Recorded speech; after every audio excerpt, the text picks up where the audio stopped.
네, 안녕하십니까. MDMS의 조례열 목사입니다. 오늘의 말씀은 히브리서 4장 16절 말씀입니다. 그러므로 우리는 긍휼하심을 받고 때를 따라 돕는 은혜를 얻기 위하여 은혜의 보좌 앞에 담대히 나아갈 것이니라. 이 말씀을 때를 따라 돕는 은혜라는 제목으로 함께 말씀을 나누도록 하겠습니다. 인생을 살아가는 데는 때에 맞게 돕는 은혜가 필요합니다. 하나님은 믿는 성도에게 때에 따라 은혜로 힘입어 사는 것이 축복이라고 했습니다. 여러분은 때에 맞는 하나님의 돕는 은혜를 받고 계신가요?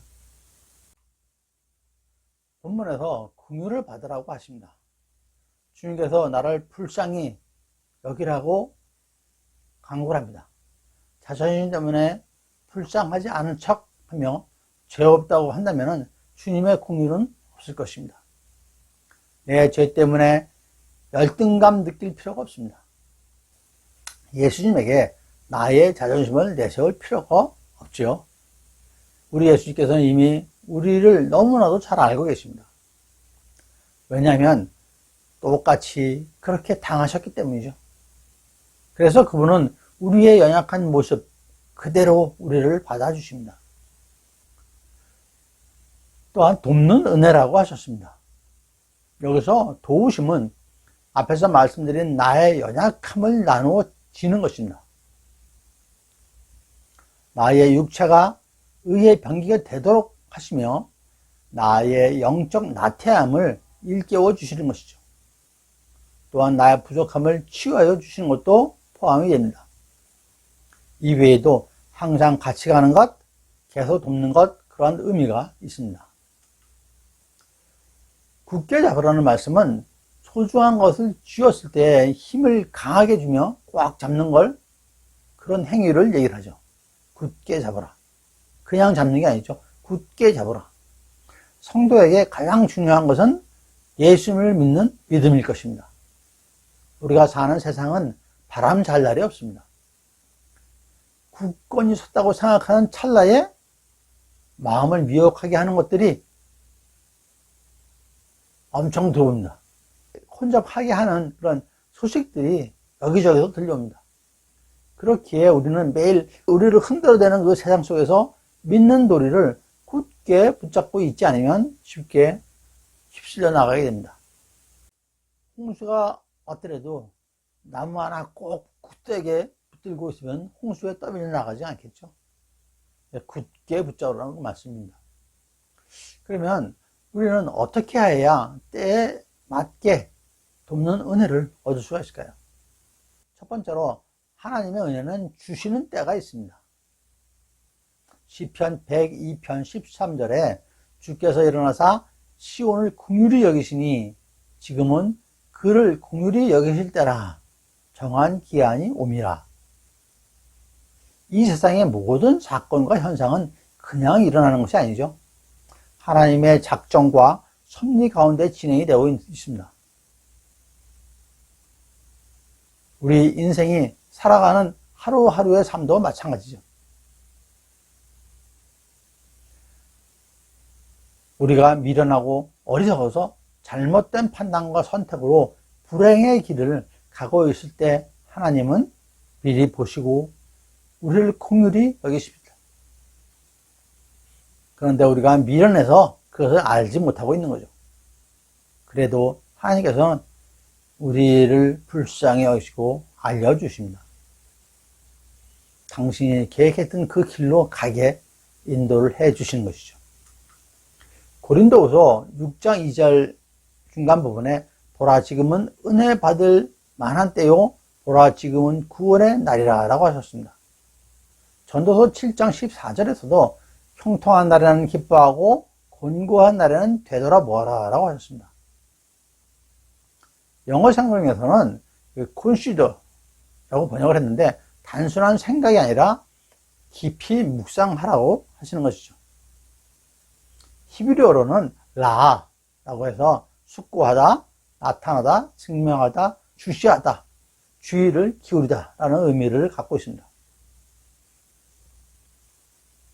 그러면서 이 두 가지를 하나님이 병행하게 하셨다라고 합니다. 말씀을 묵상하고 기도하면 때를 따라 돕는 은혜가 임하실 것이라는 것이죠. 이사야서 55장 6절 말씀에 너희는 여호와를 만날 만한 때에 찾으라. 가까이 계실 때에 그를 부르라 라고 하셨습니다. 두 번째로 하나님께서는 모든 방법으로 우리를 도와주십니다.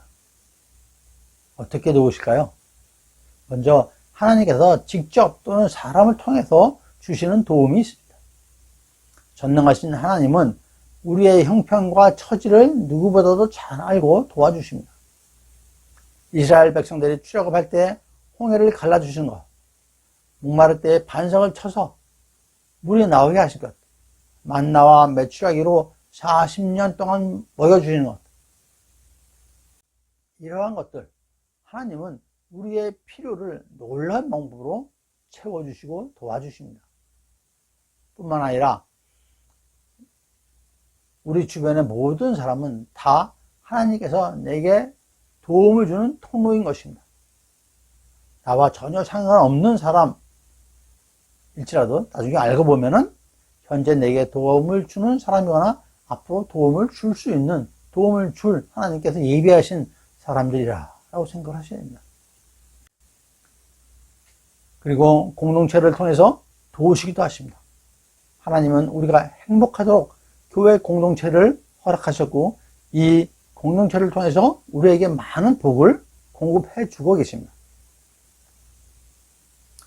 교회를 통해서 하나님과의 관계를 발전시켜 나가도록 도와주시고 계십니다. 말씀의 진리를 배우고 믿음이 성숙해지도록 역사하고 계십니다. 피차 간의 사랑의 갈증을 해소하고 위로하고 격려하고 그래서 새 힘을 저희들이 받을 수 있도록 해 주시는 것입니다. 세 번째로 하나님의 도우시는 은혜를 받으려면 그럼 어떻게 해야 될까요? 오늘 본문 말씀에서 은혜의 보좌 앞에 담대히 나아갈 것이니라 라고 말씀하십니다.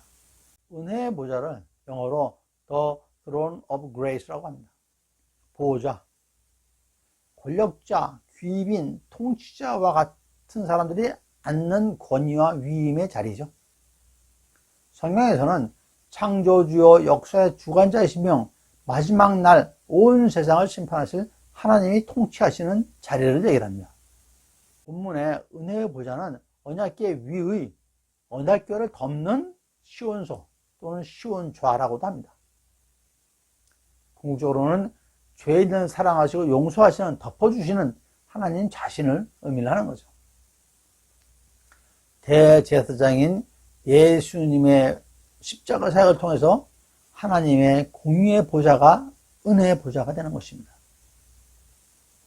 즉, 이 말씀은 아무리 흉악한 죄인이라도 대제사장인 예수를 믿고 의지할 때에 죄사함의 은총과 하늘의 위로가 주어진다는 뜻입니다.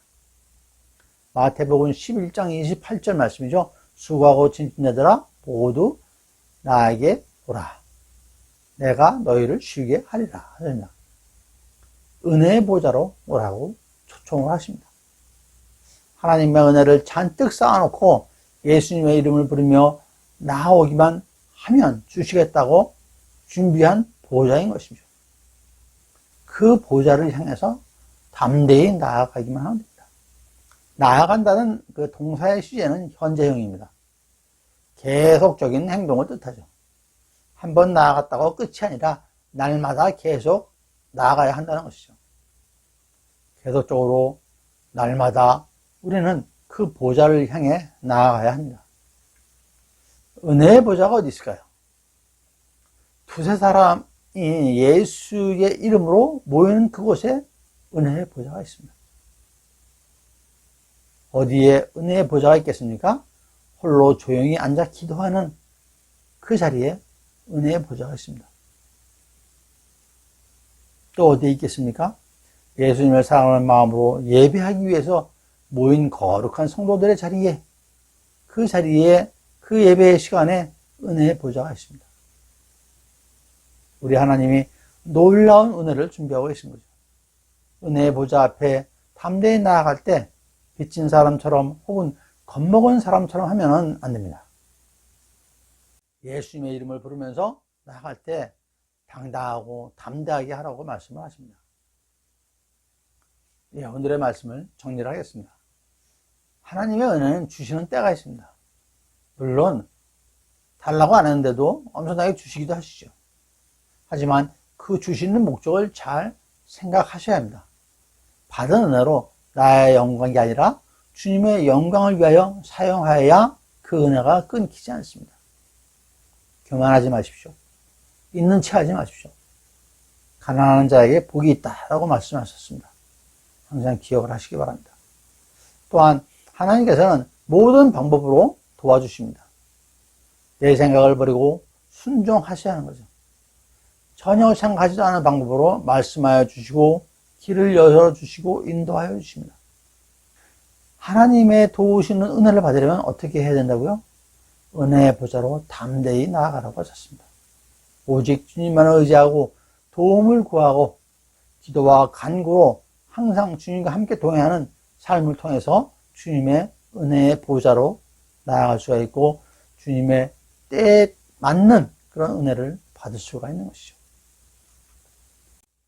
저와 여러분 모두의 삶이 주님의 때를 따라 도는 은혜로 항상 풍성하시기를 축원드립니다. 감사합니다. MDMS의 조래을 목사였습니다.